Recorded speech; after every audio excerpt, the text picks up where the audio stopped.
Olá, irmãos, graça e paz. Hoje, quarta-feira, noite de estudarmos a Bíblia juntos.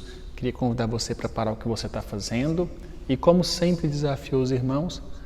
Mais uma vez, peço aos irmãos que dediquem esse tempo exclusivamente para estudarmos a Palavra de Deus. Não se distraia com outras coisas. Dedique esse tempo exclusivamente a isso. Amém? Vamos lá?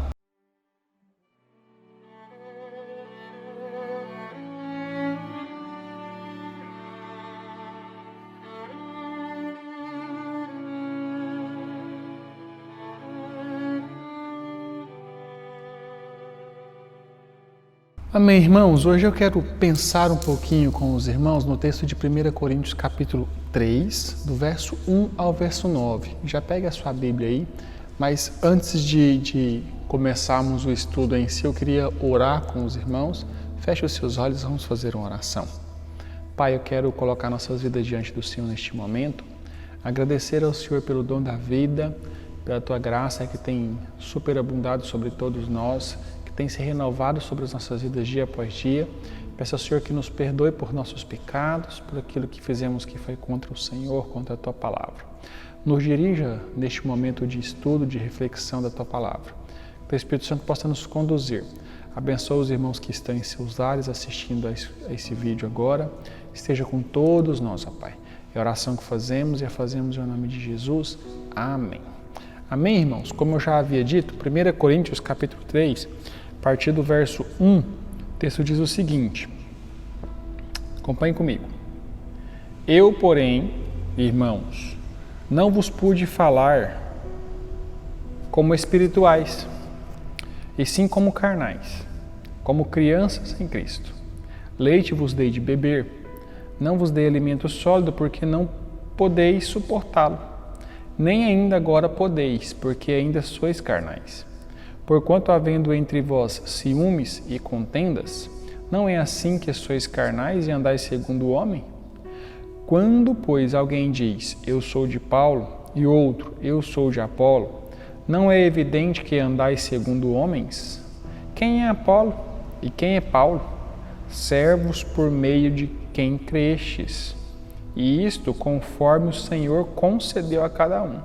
Eu plantei, Apolo regou, mas o crescimento veio de Deus, de modo que nem o que planta é alguma coisa, nem o que rega, mas Deus que dá o crescimento. Ora, o que planta e o que rega são um, e cada um receberá o seu galardão segundo o seu próprio trabalho. Porque de Deus somos cooperadores, lavoura de Deus, edifício de Deus sois vós. Amém, irmãos? O texto aqui é um texto bem conhecido dos irmãos, né? Um texto bem clássico aí do ministério do apóstolo Paulo, um texto onde o apóstolo Paulo tem que advertir, orientar os cristãos em Corinto a respeito de alguns problemas que estavam surgindo ali e que estavam provocando divisões, contendas entre o povo dentro da igreja de Corinto. A questão é que o ministério cristão em Corinto tinha duas referências espirituais.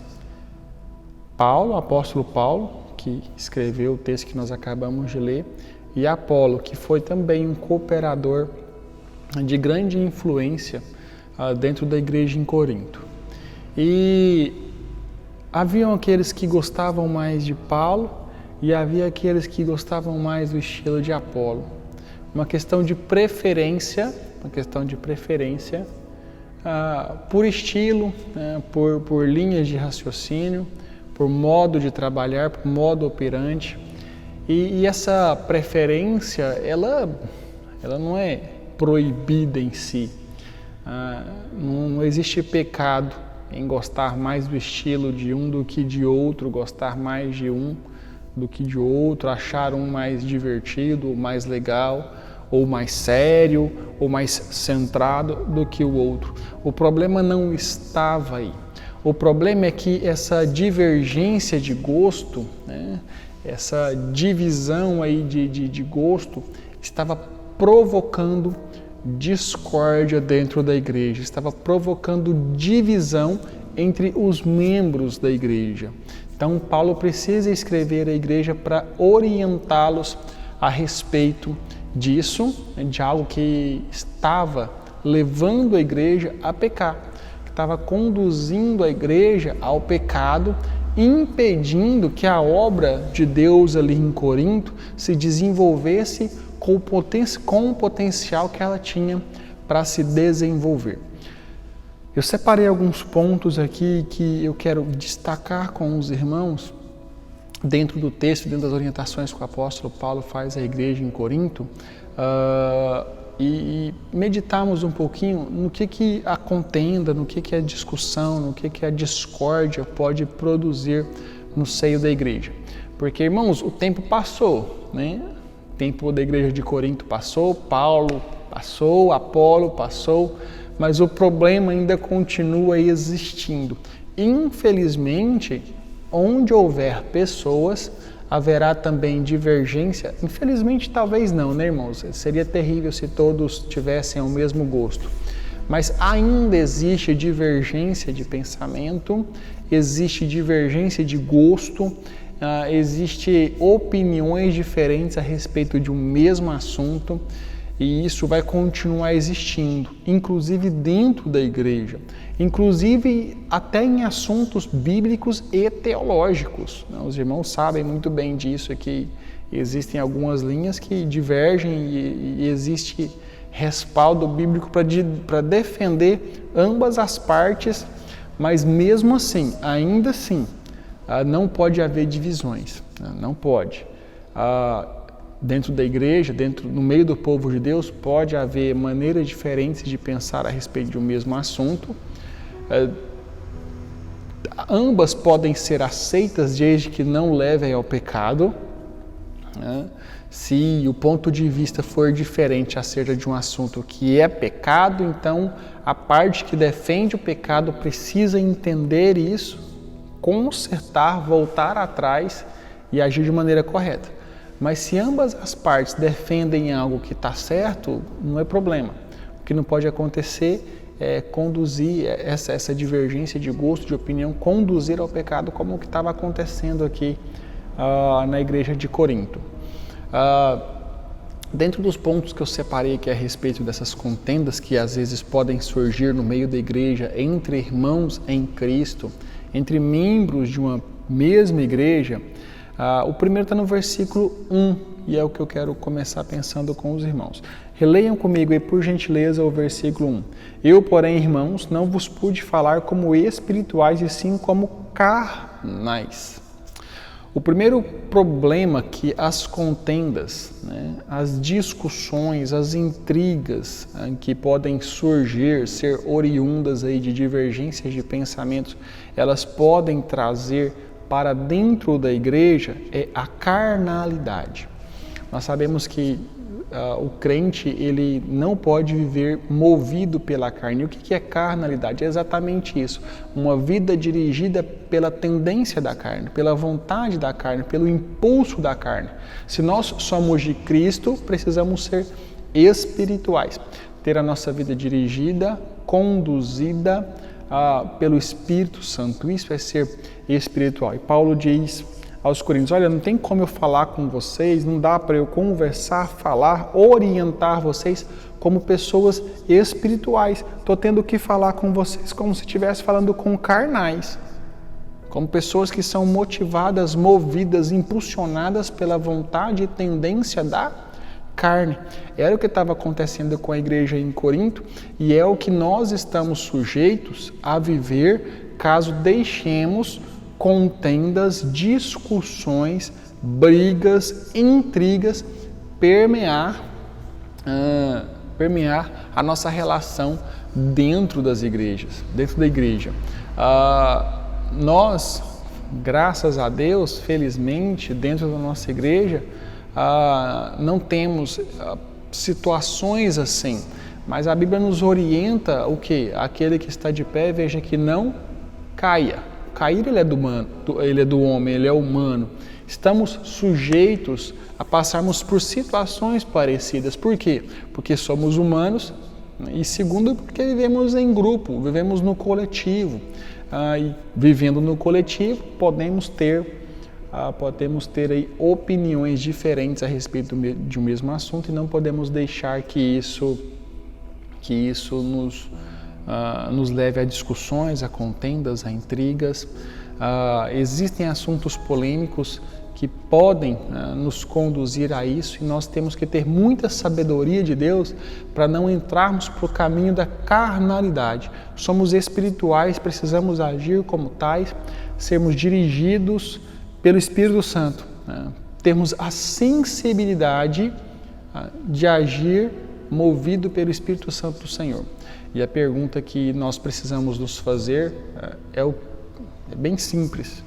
Eu tenho sido espiritual ou tenho sido carnal? O que tem me motivado? O que tem me impulsionado? O que tem me feito agir? É o Espírito Santo ou é a minha tendência carnal? O que tem falado mais alto?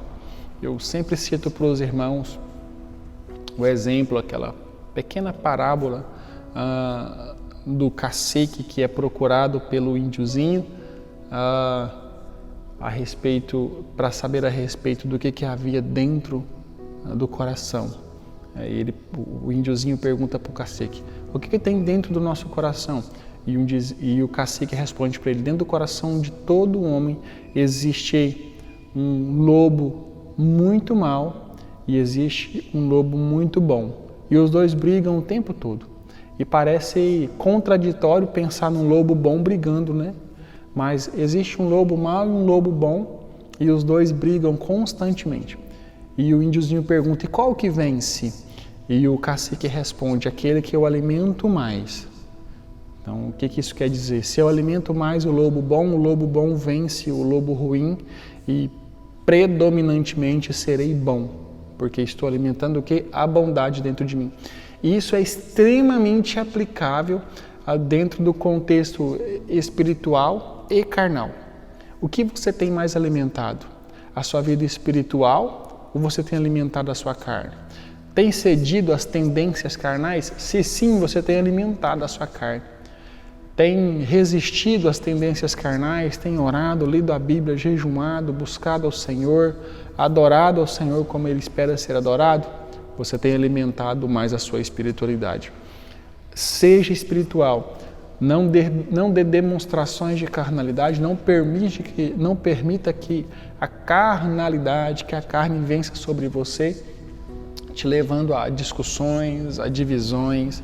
Elas são prejudiciais para a igreja, elas nos conduzem ao pecado, elas nos afastam das pessoas e também nos afastam de Deus, de uma relação mais íntima com o Senhor.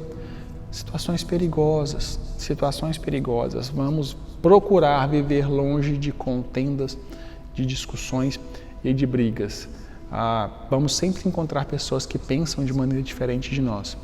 E isso, como eu disse no início, nem sempre é pecado, em algumas questões não é pecado. Tenha sabedoria para administrar questões como essa.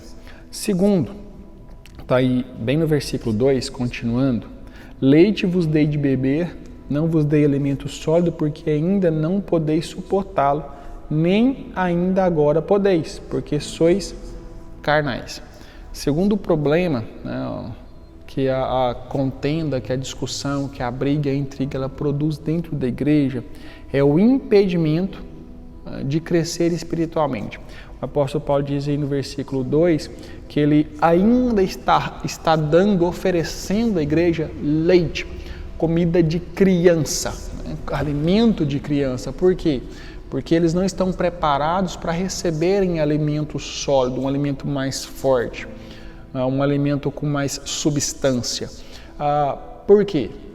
Porque não cresceram espiritualmente. O apóstolo Paulo está dizendo que esse tipo de problema, contenda, partidarismo, divisões porque alguém gosta mais de uma coisa e outro gosta mais de outra coisa, esse tipo de discussão, esse tipo de intriga, de picuinha, é demonstração de infantilidade, é demonstração de que eles não cresceram. Olha, vocês não cresceram. Isso é briga de criança, isso é problema que criança passa. Isso é problema de neófito, isso é coisa que uma pessoa que não tem maturidade espiritual alguma, né, se deixa viver. Então, o segundo problema que as contendas produzem dentro das igrejas é isso, o impedimento de crescer.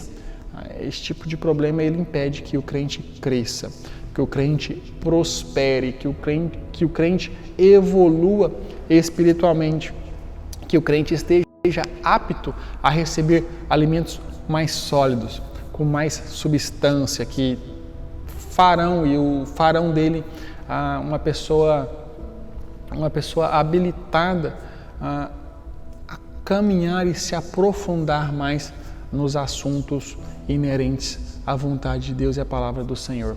E por quê? Porque está apegado a problemas que são inerentes à criança. Eu tenho que tomar cuidado com isso. Nós precisamos tomar cuidado com isso. Não é normal, e eu sei que você entende isso com muita clareza, não é normal uma criança nascer e viver ali 10 anos, 15 anos, 20 anos sem crescer, sem se desenvolver. A criança nasce e ela vai se desenvolvendo gradativamente, dia após dia, crescendo, adquirindo as suas habilidades, adquirindo personalidade, adquirindo intelecto, e dia após dia ela evolui. E isso é muito aplicável também à nossa vida espiritual. Há quanto tempo você é crente? Há quanto tempo você serve ao Senhor? Há quanto tempo você se converteu? As suas atitudes, elas correspondem ao seu tempo de conversão? As decisões que você toma, as suas reações, a maneira como você reage a provocações, a maneira como você reage dentro de discussões, dentro de situações onde há divergência de pensamentos, como você reage? A forma como você reage, ela diz muito a respeito da sua maturidade espiritual, a respeito da forma como você tem crescido espiritualmente. Infelizmente, ainda existem muitos crentes que são... Eu não consigo encontrar uma palavra que não seja essa. Existem muitos crentes que são apelões, né? Já viu aquela criança apelona? A criança que apela, né? Que se não for do jeito dela, ela não brinca mais. Ela pega os brinquedinhos ali, recolhe e vai embora. Apelou. Infelizmente, existem muitos crentes assim, que são apelões. Que se a coisa não for do jeito dele, se a coisa não acontecer da maneira que ele espera, se todo mundo não concordar exatamente com aquilo que ele pensa, com aquilo que ele acredita, ele apela, recolhe os brinquedinhos e vai embora. Isso é demonstração de infantilidade.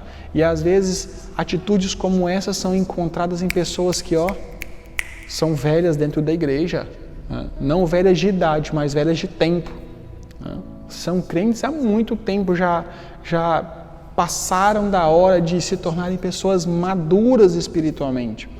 E o nosso grande problema é que a gente fica esperando a maturidade no outro e não procuramos em nós a necessidade e a importância de sermos pessoas mais maduras. Pastor, fulano fez isso comigo.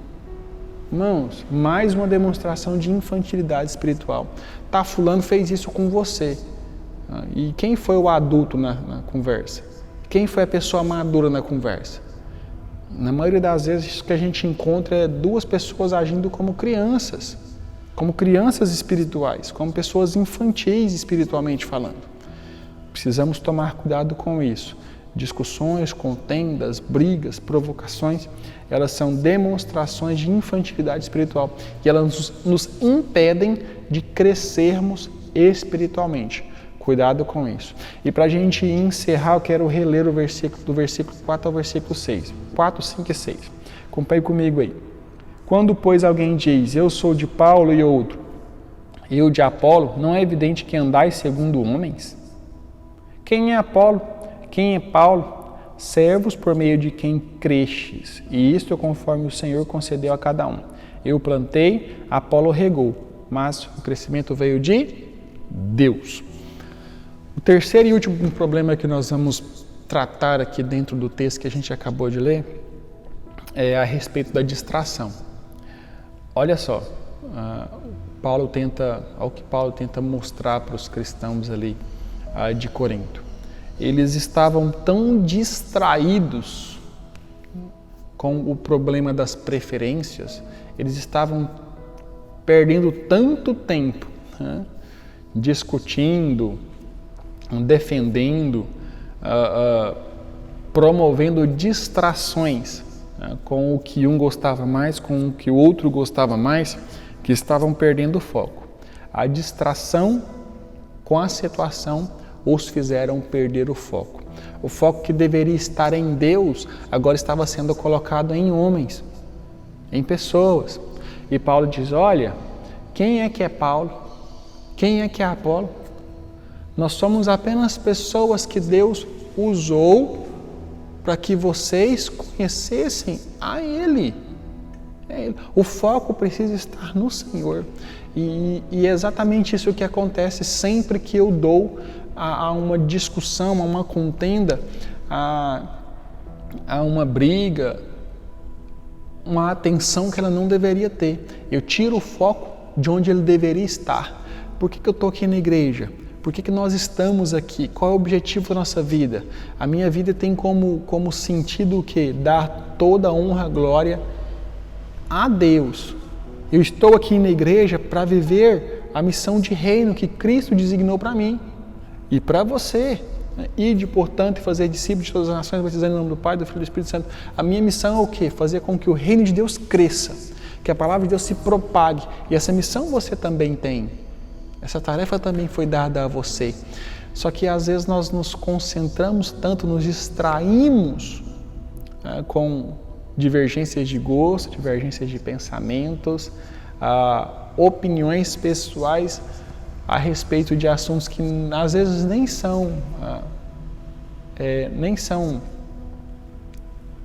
dizem respeito à igreja e nem dizem respeito ao reino de Deus, que nos distraímos a respeito do que realmente é o foco, que precisa ser o nosso foco, Deus.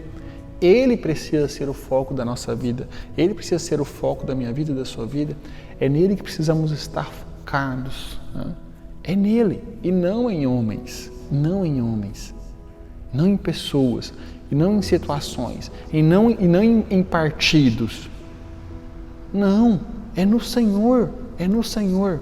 Vamos continuar como igreja e como cristãos sempre lutando contra o pecado, levantando a bandeira de que o pecado sempre será pecado. O tempo não muda o que a Bíblia diz. Se a Bíblia condena algo, sempre será condenado como pecado. Mas, amando o pecador, você pode fazer parte. Jesus te ama, Jesus morreu por você, mas para que você viva longe do pecado, para que você se liberte do jugo da escravidão que o pecado promove sobre você.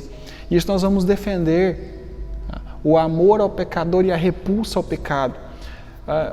Mas, irmãos, nós precisamos manter o nosso foco. O nosso foco é Cristo. Nós temos vivido um tempo que a internet tem promovido divisões, tem promovido contendas. As pessoas se sentem à vontade para irem na internet, para irem na rede e levantarem polêmicas e discussões. E é impressionante ver como as pessoas possuem facilidade de levantar bandeira para algo que elas nem entendem direito às vezes, nem sabem ao fundo o que aquilo está promovendo. Elas levantam a bandeira. Vamos tomar cuidado, irmãos. Vamos tomar cuidado. Qual é o seu foco? Qual é o seu foco? Não se distraia. Não se distraia. Mantenha o seu foco. O seu foco é Cristo. Tome cuidado. Contendas, discussões, intrigas, brigas promovem distração que te afastam de Deus. E a gente encerra por aqui. Se você, infelizmente, tiver na sua vida uma situação que você precisa resolver com alguém próximo, eu te desafio a fazer isso. Faça isso. Não deixa para amanhã, não deixa para de tarde. Faça isso. Procura essa pessoa e resolva a sua situação com ela. Resolva. Deus espera isso de você. Jesus não passou por tudo aquilo que Ele passou para que a gente vivesse aqui brigando, tendo contenda, vivendo de mal com outra pessoa. Não, isso é um retrocesso para o reino de Deus. Isso é um prejuízo muito grande para a igreja local. Não faça isso, não faça isso. Esteja você onde estiver, seja você de onde for, independente da igreja que você é membro. Viva em paz com as pessoas. Viva em paz com as pessoas. Amém? Eu quero orar por você. Pai, eu quero pedir ao Senhor que nos ajude a vivermos como o Senhor espera que vivamos. Sem contendas, nos amando como igreja, respeitando as diferenças de pensamento, as diferenças de opiniões, que possamos entender que a contenda ela impede o crescimento, ela é demonstração de carnalidade, ela nos tira do foco, nos distrai, nos impede de alcançarmos a maturidade cristã. Queremos ser cristãos maduros, cristãos espirituais. Então pedimos ao Senhor que nos dê força, discernimento e sensibilidade para vivermos uma vida dirigida pelo Espírito Santo, não deixando que opiniões diferentes, gostos diferentes a respeito de um mesmo assunto promova contendas, discussões, intrigas e separações dentro do reino de Deus, dentro da nossa igreja, dentro da nossa vida. Sabemos que o Senhor nos deu uma missão de pregarmos a Tua Palavra, levarmos a Tua Palavra àquele que é pecador e faremos isso, ó Pai. Iremos amar o pecador, mas sempre lutando contra o pecado. O pecado precisa ser abandonado, Esteja com todos nós. Nos ajude e nos dê força. É a oração que fazemos em nome de Jesus. Amém. Amém, irmãos? Eu quero desejar a você um bom restante de noite, um bom restante de semana. Coloque isso como meta de vida. Viva uma vida buscando a maturidade espiritual. Ser um crente segundo o coração de Deus, longe de contenda, longe de intriga. Vamos procurar caminhar e crescer juntos, estudando e aprendendo mais a respeito daquilo que é a vontade do Senhor. O que é pecado, continuará sendo pecado, precisa ser tratado. Muita coisa que às vezes promovem discussões nem são pecados, mas a discussão provocada por essa divergência, ela acaba culminando em pecado. Por isso precisamos ter muita sabedoria e discernimento. Irmãos, fiquem com Deus, tenham todos um bom restante de noite, um bom restante de semana e tchau, tchau.